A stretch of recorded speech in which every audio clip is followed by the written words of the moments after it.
মির্চি নিবেদন Friday classics.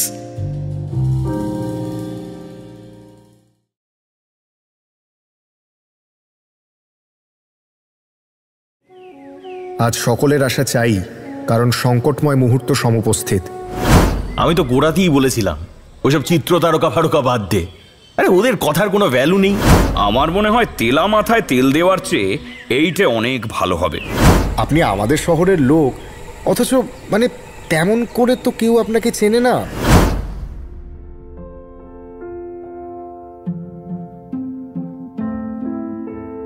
Mirchi Friday ক্লাসিক্সে আজ শুনবেন সত্যজিৎ রায়ের লেখা একটি ছোট গল্প, মানপত্র। গল্পটি প্রথম প্রকাশিত হয় সন্দেশ পত্রিকায় 1390 বঙ্গাব্দে, অর্থাৎ ইংরেজির 1983 সালে। গল্প পাঠে ঋতব্রত। শুরু হচ্ছে মানপত্র।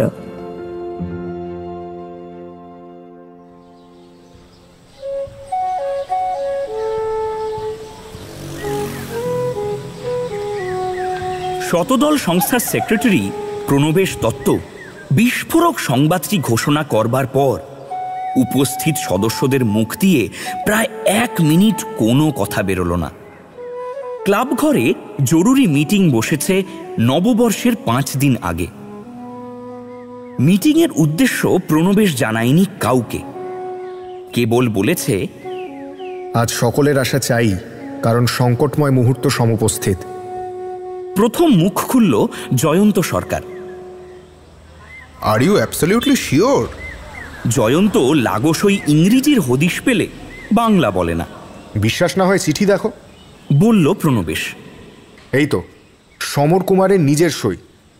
আরও সিওরিটির দরকার আছে কি?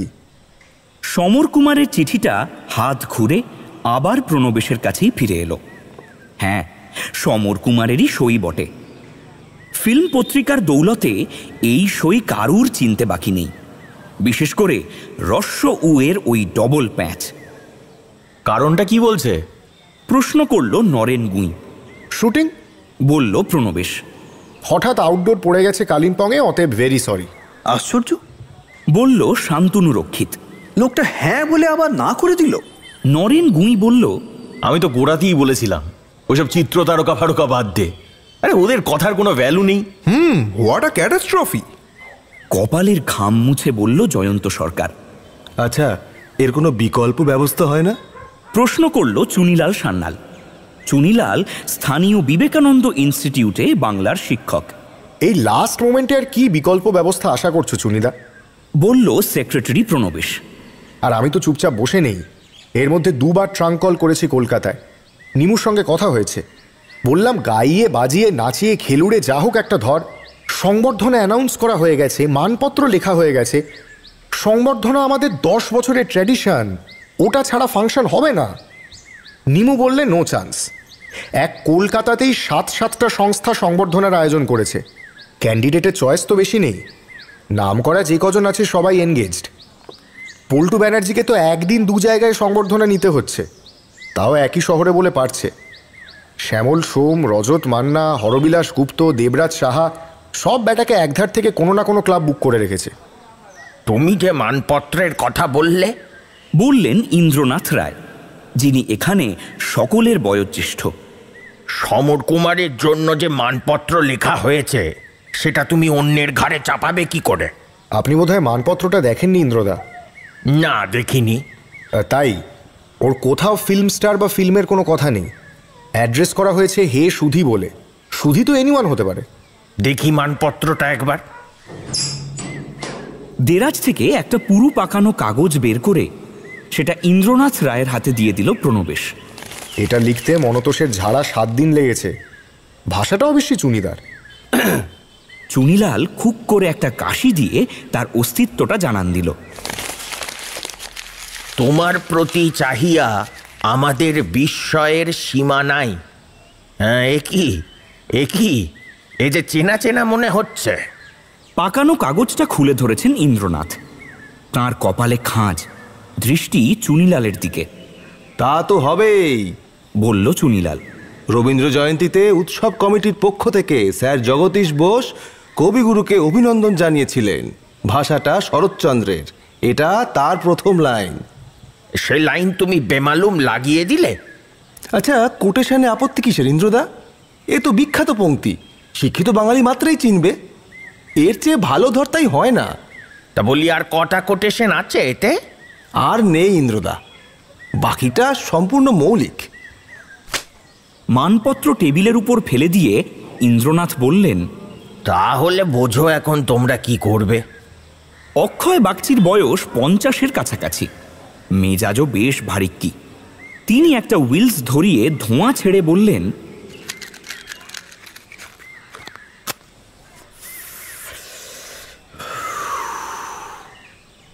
বলছি, নামের মোহটা যদি ত্যাগ করতে পারো তো আমি একজনের নাম সাজেস্ট করতে পারি। সংবর্ধনা ছাড়া যখন ফাংশন হবে না, তখন তার কথাটা তোমরা ভেবে দেখতে পারো। নামের কথাটা যে এখন ভুলে যেতে হবে সে তো বুঝতেই পারছি, বলল প্রণবেশ। তবে তাই বলে তো আর রাস্তা থেকে লোক ডেকে রিসেপশন দেওয়া যায় না। কোনো একটা কন্ট্রিবিউশন তো থাকতে হবে লোকটার। আছে, বললেন অক্ষয় বাগচি। এর আছে। কার কথা বলছেন আপনি? ঈষৎ অসহিষ্ণুভাবে প্রশ্ন করল প্রণবেশ। হরলাল চক্রবর্তী। নামটা উচ্চারণ করার পরে ক্লাব ঘরে বেশ কয়েক মুহূর্তের নৈঃশব্দ। উপস্থিত সভ্যদের অনেকেই যে এই নামটা শুনেনি সেটা বোঝা যাচ্ছে। কেবল ইন্দ্রনাথ রায় কিছুক্ষণ ভ্রু কুঞ্চিত করে থেকে অক্ষয় বাগচির দিকে চেয়ে বললেন, হরলাল চক্রবর্তী মানে ওই আর্টিস্ট হরলাল চক্রবর্তী? হ্যাঁ, আর্টিস্ট। মাথা নেড়ে বললেন অক্ষয় বাগচি। আমরা ছেলেবেলা থেকে তাঁর আঁকা ছবি দেখে এসেছি গল্পের বইয়ে, বেশিরভাগ পৌরাণিক ছবি। এককালে খুব পপুলার ছিলেন, ছেলেদের পত্রিকাতেও ছবি আঁকতেন রেগুলারলি। আমার মনে হয় তেলা মাথায় তেল দেওয়ার চেয়ে এইটা অনেক ভালো হবে। কথাটা মন্দ বলনি অক্ষয়। সোজা হয়ে উঠে বসে বললেন ইন্দ্রনাথ। আমি এই প্রস্তাব সমর্থন করছি। আমারও এখন স্পষ্ট মনে পড়েছে তাঁর আঁকা ছবি। আমাদের বাড়িতে ওই কাশিদাসের একটা এডিশন ছিল, ওই তাতে তাঁরই আঁকা ছবি ছিল। ভালো ছবি? প্রশ্ন করল জয়ন্ত সরকার। মানে যাকে দেওয়া হবে সংবর্ধনা, ডাজ হি ডিজার্ভ ইট? এবার নরেন গুঁই নড়ে চড়ে বসল। মনে পড়েছে, আমার বাড়িতে একটা হাতেমতাই ছিল, তার ছবিতে এই চক্রবর্তীর সই ছিল। এবার মনে পড়েছে। Any good? জিজ্ঞেস করলো জয়ন্ত সরকার। বটতলার বাবা।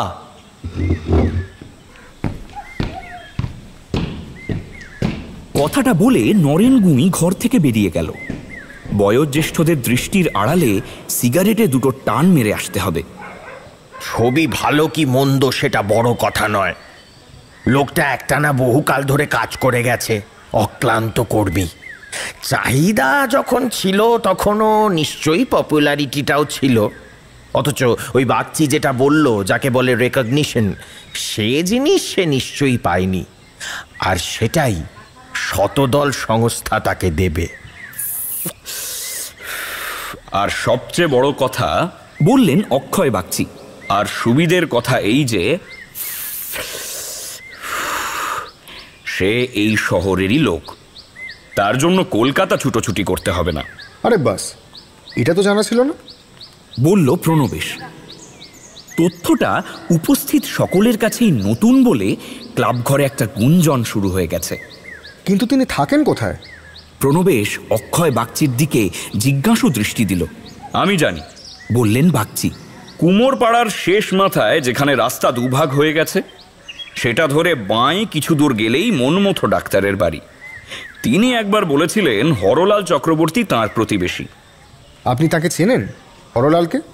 চিনি মানে বছর 5 আগে একবার মুকুজ্জেদের বাড়িতে দেখেছিলাম, এক ঝলকের দেখা আর কি।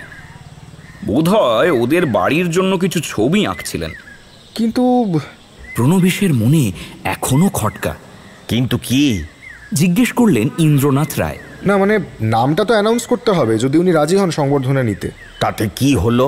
না মানে লোকে যদি সে নাম না শুনে থাকে তাহলে ভাববে আবার কাকে সম্বর্ধনা দেয়া হচ্ছে, তাই তো? হ্যাঁ মানে কিচ্ছু না, নামের আগে জুড়ে দেবে প্রখ্যাত প্রবীণ চিত্রশিল্পী, ব্যাস যারা তাঁর নাম জানে না তারা তো জানুক, এটাও তো শতদল সংস্থার একটা দায়িত্ব, কি তাই নয় কি? রেস্কিউইং ফ্রম অবলিভিয়ন, বলল Joyanta Sarkar. Very good idea.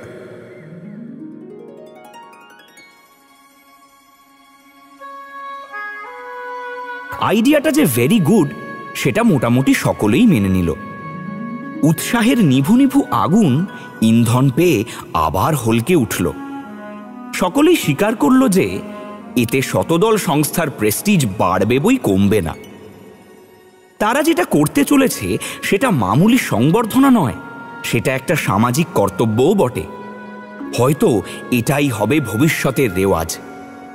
বাংলার যেসব কৃতি সন্তান অন্ধকারে পড়ে আছেন তাদের আলোতে তুলে ধরা। ঠিক হলো অক্ষয় বাগচি নিজে যাবেন প্রণবেশ ও ক্লাবের আরেকটি সভ্যকে নিয়ে হরলাল চক্রবর্তীর বাড়ি। কাল সকালেই যাওয়া দরকার, কারণ আর সময় নেই। চক্রবর্তী মশাই রাজি হলে ক্লাবের প্রেসিডেন্টকে জানিয়ে পোস্টারে সমর কুমারের জায়গায় নতুন নাম বসিয়ে দিতে হবে। নামের আগে অবশ্যই প্রখ্যাত প্রবীণ চিত্রশিল্পী, এই কথাটা বাদ দিলে চলবে না। গোলাপি রঙের একতলা বাড়ির ফটকে হরলাল চক্রবর্তী আর্টিস্ট, এই ফলক থাকায় কাজটা অনেক সহজ হয়ে গেল। অক্ষয় বাগচি ভুল বলেননি। এই বাড়ির দুটো বাড়ি পরেই মনমথ ডাক্তারের বাসস্থান। প্রণবেশ ও বাগচি মশাই ছাড়া সঙ্গে এসেছেন বাংলার শিক্ষক চুনিলাল সান্যাল। তিনজনে গেট দিয়ে ভিতরে ঢুকলেন। বাড়ির সামনে ছোট্ট একটা ফুলের বাগান, তাতে একটা আমড়া গাছ। পরিবেশ ছিমছাম হলেও স্বচ্ছলতার কোনো পরিচয় নেই। বোঝাই যাচ্ছে হরলাল চক্রবর্তীর ভাগ্যে যে শুধু খ্যাতিই জোটেনি তা নয়, অর্থ উপার্জনের ব্যাপারেও তিনি তেমন সুবিধে করতে পারেননি। দরজায় টোকা দেবার আর দরকার হলো না, কারণ পক্ক গুম্ফ বিশিষ্ট চশমা পরিহিত এক ভদ্রলোক হয়তো জানলা দিয়ে আগন্তুকদের দেখেই দরজা খুলে বাইরে এলেন। পরনে লুঙ্গি করে পরা ধুতির উপর লম্বা হাতা জালিদার গেঞ্জি। অক্ষয় বাগচি নমস্কার করে এগিয়ে গিয়ে বললেন, নমস্কার। আপনার বোধহয় মনে নেই, ওই বছর 5-7 আগে ধরণী মুকুজ্জের বাড়িতে একবার আপনার সঙ্গে সামান্য আলাপ হয়েছিল। ও একটা মানে কথা ছিল আপনার সঙ্গে, একটু বসা যায় কি? আসুন না। দরজা দিয়ে ঢুকেই বাঁয়ে বৈঠকখানা, কিছু বাঁধানো পেন্টিং, তাতে ইংরেজিতে এইচ চক্রবর্তী সই সুস্পষ্ট। এছাড়া অনআড়ম্বর পরিবেশ। তক্তপোষ ও কাঠের চেয়ার মিলিয়ে সকলেরই বসার জায়গা হয়ে গেল। আমরা আসছি শতদল সংস্থার পক্ষ থেকে, বলল প্রণবেশ। শতদল সংস্থা? আগে হ্যাঁ, একটা ক্লাব, এখানকার খুব নামকরা ক্লাব। বড়দাবাবু, বড়দা মজুমদার এমএলএ আমাদের প্রেসিডেন্ট। ও ও ও আচ্ছা।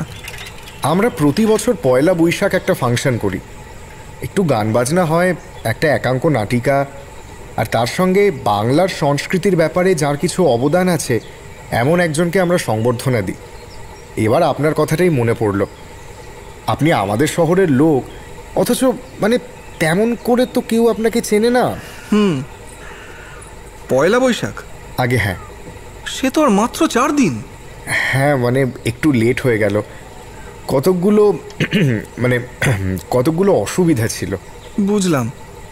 তা সম্বর্ধনা মানে? কিছুই না, 6টা নাগাদ আমরা এসে আপনাকে নিয়ে যাব গাড়িতে করে, সন্ধ্যা 6টা। আপনার আইটেমটা একদম শেষে আপনাকে একটা মানপত্র দেওয়া হবে। ইনি মিস্টার বাগচি আপনার সম্বন্ধে 2টো কথা বলবেন, আর শেষে আপনিও যদি 2 কথা বলেন তাহলে তো কথাই নেই। 9টার মধ্যে সব শেষ। আপনার বাড়ির লোক মানে আপনার স্ত্রী? উনি তো বাতের রোগী। ও, তা আপনি যদি আর কাউকে নিয়ে যেতে চান সেটা দেখা যাবে কোন।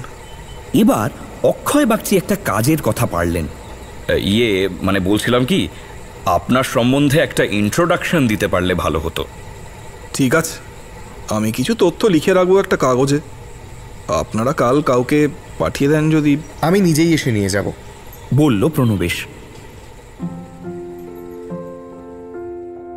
শতদল সংস্থার 3 সদস্য উঠে পড়লেন। হরলাল চক্রবর্তী যেন এতক্ষণে ব্যাপারটা উপলব্ধি করেছেন। তার চোখের কোণ চিকচিক করছে বলে মনে হলো প্রণবেশের। অনুষ্ঠান সুষ্ঠুভাবে পরিচালনার যে সুনাম আছে শতদল সংস্থার, এই পয়লা বৈশাখেও সেটা অক্ষুণ্ণ রইল। হরলাল চক্রবর্তীর নাম শুনে ইনি আবার কিনি বলে যে প্রশ্ন উঠেছিল, সংবর্ধনার পরে সেই প্রশ্ন আর কেউ করেনি। সরকারি আর্ট স্কুলে তাঁর ছাত্রজীবন, পেশাদারী শিল্পী হিসাবে আত্মপ্রতিষ্ঠার পিছনে তাঁর অক্লান্ত স্ট্রাগল, পৌরাণিক সিরিজের 56খানা বই ও অজস্র শিশু পত্রিকার পাতায় তাঁর ছবি, রায়বাহাদুর LK গুপ্তর প্রশংসাপত্র, বর্ধমান মহারাজা ধীরাজ কর্তৃক প্রদত্ত রৌপ্য পদক এবং সবশেষে ডান হাতের বুড়ো আঙুলে আর্থ্রাইটিস রোগের আক্রমণ হেতু ৬২ বছর বয়সে চিত্রাঙ্কন থেকে অবসর গ্রহণ, এই সব তথ্য সম্বন্ধে আজ এই অনুষ্ঠানে উপস্থিত সকলেই অবগত হলেন। হরলাল নিজে শতদল সংস্থার উদ্যমের প্রশংসা করে শুধু একটি কথাই বললেন, এই প্রশংসাপত্র আমার প্রাপ্য নয়। তার বিনয়সূচক এই উক্তি অবশ্যই সকলের মনেই গভীরভাবে রেখাপাত করল। পুষ্পমাল্য ও ফ্রেমে বাঁধানো মানপত্র নিয়ে হরলাল যখন ক্লাবের ভাইস প্রেসিডেন্ট নিহার চৌধুরীর গাড়িতে উঠছেন, তখন তিনি বেশি খুশি না শতদল সংস্থার সভ্যরা বেশি খুশি তা বলা শক্ত। শেষ কথা বললেন ইন্দ্রনাথ রায়, আগামী বছরের সংবর্ধনা তোমরা বাগচিকেই দিও প্রণবেশ ভায়া, সেই তো ক্লাবের মানটা বাঁচালো।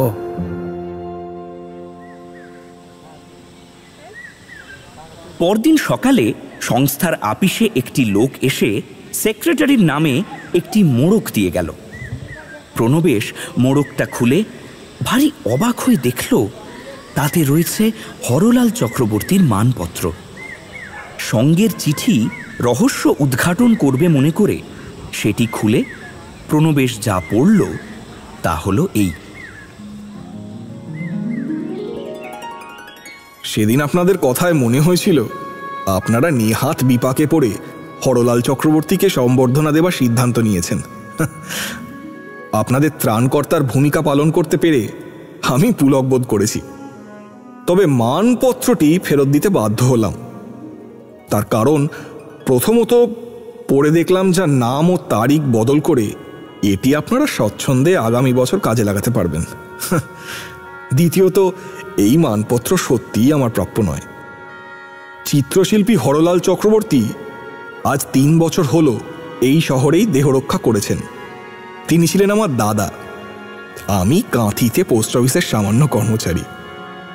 এখানে এসেছিলাম 7 দিনের ছুটিতে। ইতি ভবদীয় রসিকলাল চক্রবর্তী।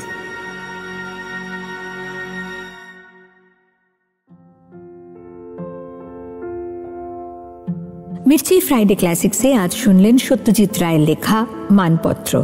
গল্প পাঠে ঋতব্রত মুখার্জি, অন্যান্য চরিত্রে অগ্নি, অত্রি, অরিজিৎ, অভিজিৎ এবং সায়ন।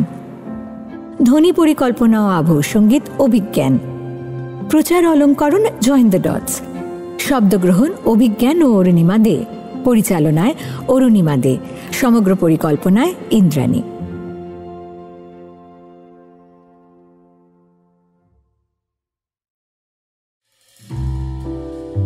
মির্চি নিবেদন ফ্রাইডে ক্লাসিক্স।